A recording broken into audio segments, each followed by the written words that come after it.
komplet Londën edhe sot pas pak minutash, realisht parapërsisht pas një ore, në orën 11 do dorëzohet edhe padia në gjykatën themelore.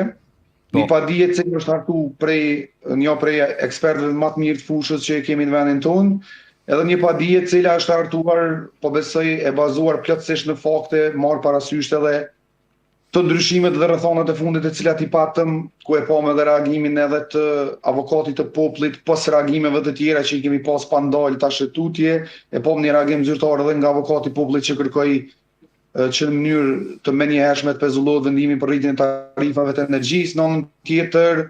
e pam këtë ditë fundit edhe një diskriminim i cili u bë hapur për qytetarët e Republikës Kosovës, ku 4 komunat në veri të vendit u ndan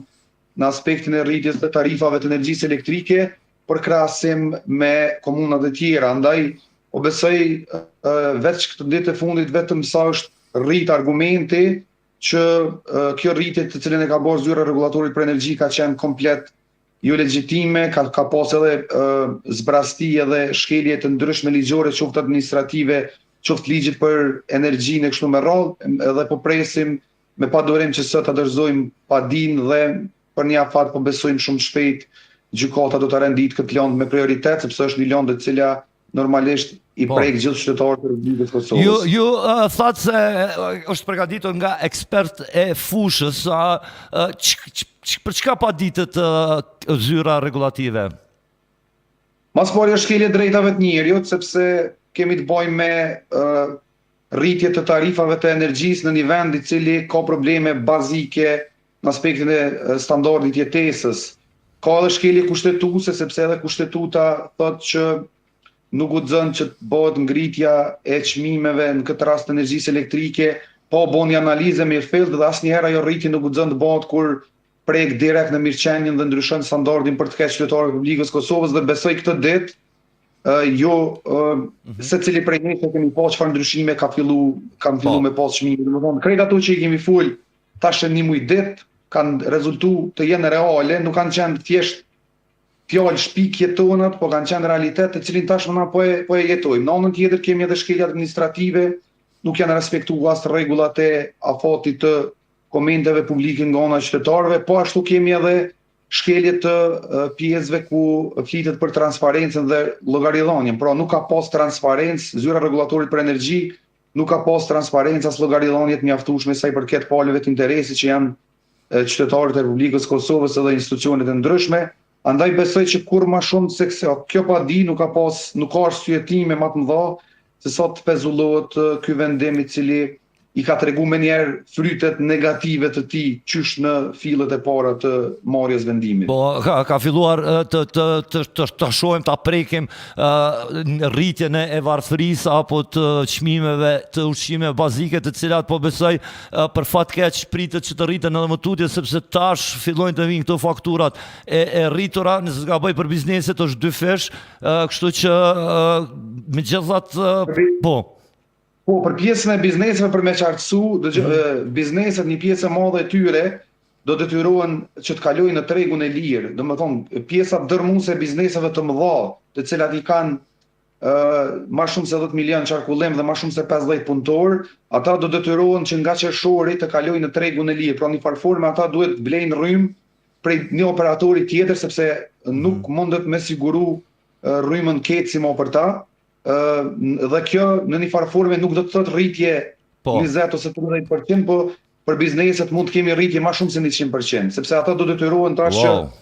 çmimin që e kanë blerë deri tash, ta bëjmë pak qartë për shikues, ka qenë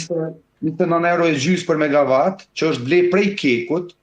e që keku ka një farforme nuk guxon mi shit kërkuj tjetër rrymë pas kecit, se është një lloj monopoli. Dhe tash kur bizneset do detyrohen që të blejnë në tregun e lirë, çka nënkupton treg i lirë, ata du të me gjetë ku do diku tjetër. E ku do diku tjetër, nuk ka shanca me pas çmim që është spa ku do të jetë 2 fish, ne ose 2 fish më i shtrenjtë se sa çmimi nga keku. Kështu që bizneset pritet një numër i madh i tyre ndoshta fatkeqësisht edhe me ul numrin e punëtorëve, po edhe me pas ndoshta edhe zbritje të pagave, dhe në anën tjetër do të kemi rritje edhe të çmimeve të qoftë produkteve, qoftë të shërbimeve që këto biznese i kryen, sepse çmimi i energjisë elektrike për ta do të jetë ndoshta më tepër se son 100%. Po, kjo është një lajm tepër shqetësues që nëse kom ditë ti përmend bizneset e mëdha, po edhe këto bizneset e vogla, e shoh kafeteritë sepse kemi pa çmimet e pijeve që kanë filluar të hypen në jetën tonë të përditshme. Këto bizneset vogla, po. Po shoh që po ka shqyrtimet e qytetarët edhe për rritjen e çmimeve të produkteve, sidomos në gastronomi. Po. Duhet me pas parasysh qytetarët që tash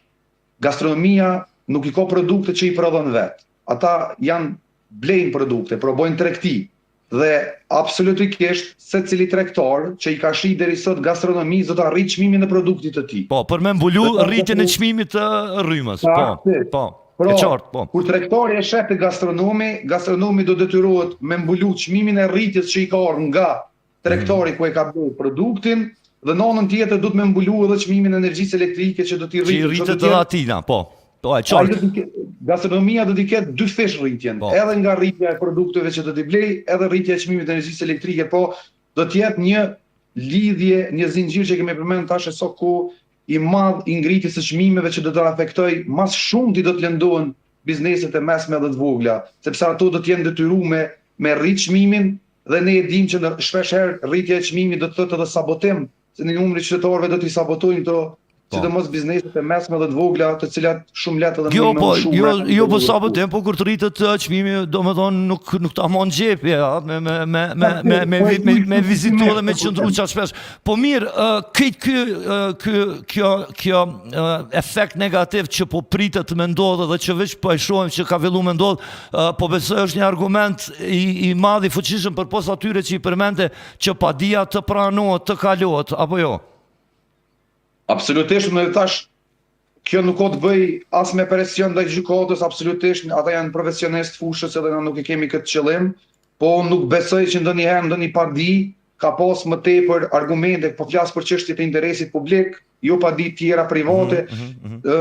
janë çështje të interesit publik, ndonjë padi që ka pas përmbajtje më të madhe dhe argumente më të mëdha, sepse ne prej fillimit në farë forme këto gjanave që kemi para pa, kemi pas lidhje direkte disa herë bashkë, dhe ju kujtohet besoj mjaft mirë kur i vetë se i kemi paralajmëruar këto ndryshime që do të ndodhin, të cilat ndryshime ne sot po i jetojmë dhe po i përjetojmë, dhe një pjesë e madhe njerëzve do të munden t'i përjetojnë, sepse kjo rritje e çmimeve do të na largojnë nga disa përjetime për të cilat jemi mësuar me i shiu, kështu që të jeni të bindur që gjykata nuk e ka pas asnjëherë më të lehtë që me nxjerr një vendim i cili tashmë vetë se po shihet që prek se cilin qytetar këtoj republike. Po zyrës regulatorit për energji, edhe si që duket nuk po i prek as deputetët e cilët po e ndjen një lloj komoditeti dhe tash e nën seanca nuk po ecë tutje konstruimi kuvendit në një vend normal me një situatë të tillë të paralajmëruar të krizës, as që të diskutoj konstruimi kuvendit, por duke pas parasysh që ata nuk po e ndjejnë si që duket këtë problematik nuk po e bashkë ndjejnë me qytetarët e tjerë, nuk po i bëhet vonë as konstruimi kuvendit. Po, e shumë e vërtet për fat të keq. Mirë, zoti Shabiu, çka pritet, cilat janë hapat e ardhshëm? Tash sot e dorëzoni padin në orën 11, pastaj keni me fol edhe për media. Caktohet seanca apo çfarë nëse vendimi merr pozitiv? Çka duhet të ndodhë? Institucionet apo zyra regulative duhet të anulojë këtë vendim? Si është, si e menoni, po themi kështu, skenari pozitiv? Ajo që presim është, domethënë padia përmban edhe një masë të sigurisë. Masa e sigurisë në kupton pezullim i përkohshëm i vendimit, dhe kjo do të ishte lajmi më i mirë, sepse vendimi i tërësishëm do të merr pak kohë, por masa e përkohshme nënkupton një masë sigurie ku vendimi pezullohet përkohësisht deri në marrjen e vendimit të plot nga ana e gjykatës. Dhe ne po presim me padurim që të merret fillimisht një pezullim i përkohshëm, që nënkupton që automatikisht vendimi për rritjen e tarifave të energjisë do të kthehet në pikën 0, dhe mandej do të pritet që zyra regulatorit për energji të reagojë. Ata duhet të ankohen në gjykatë dhe të arsyetojnë në një farë forme, tentojnë të arsyetojnë këtë rritje të cilën e kanë bërë. Ne po presim që gjykata mos ta vonojë gjatë këtë masë të sigurisë, sipas ekspertëve zakonisht kjo merret në afate javore, ndoshta do të zgjodh një javë ose 10 ditë, mos të kapemi ndoshta kështu për ditë sepse mund të vendos në një lan tjetër të paparashikuar që mundet me i marrë kohë, po nuk po besoj që në këtë kohë ndonjë lëndë tjetër është më e rëndësishme se sa Po. kjo lëndë e cila do ta kthej dinjitetin në një farë forme të institucioneve, dhe pjesa tjetër normalisht ne jemi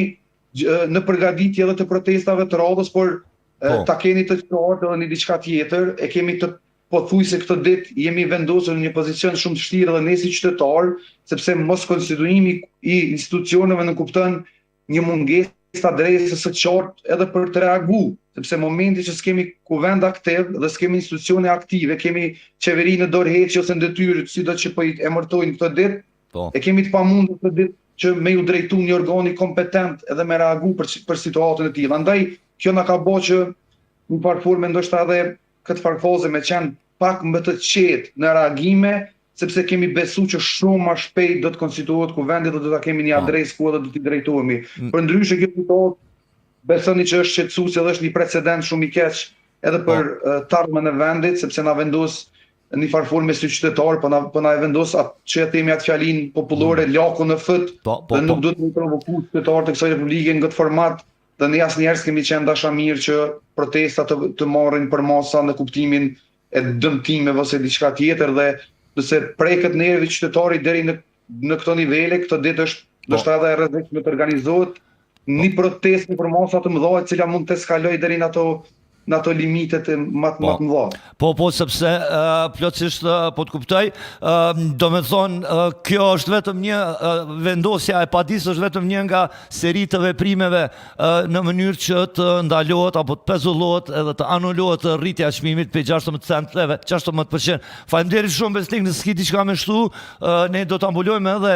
momentin, po në News Desk i Klan Kosovës, edhe momentin e dorëzimit të padisë, dhe do të jemi këtu për të komunikuar, dhe natyrisht edhe si personalisht, por edhe si ekip jemi ndaj mendimin e njëjtë, duhet që kjo gjë të ndalet, duke marrë parasysh se na tregove për një seri të gjërave negative zinxhirore